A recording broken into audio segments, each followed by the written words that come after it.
Assistant School Pupil Leader is T. Harini to deliver the welcome address.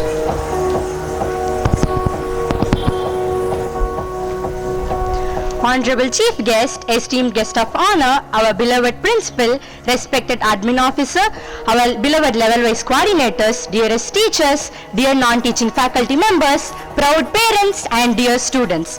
A warm and hearty welcome to each one of you on this joyous occasion of our school's annual day celebration.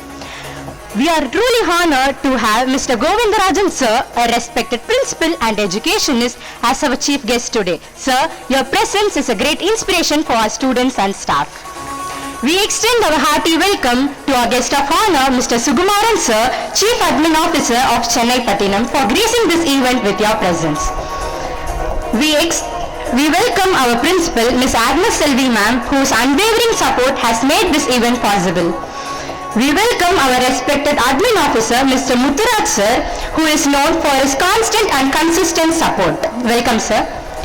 We welcome our beloved level-wise coordinators and faculty members whose tireless effort had made this event possible. We welcome our dear and proud parents. Your presence is the testament to your commitment to your child's education. And to our dear students, this day is a celebration of your hard work and achievement. May you continue to shine and make us proud. Let's make this event a grand success and cherish and create memories to cherish. Thank you and enjoy the event.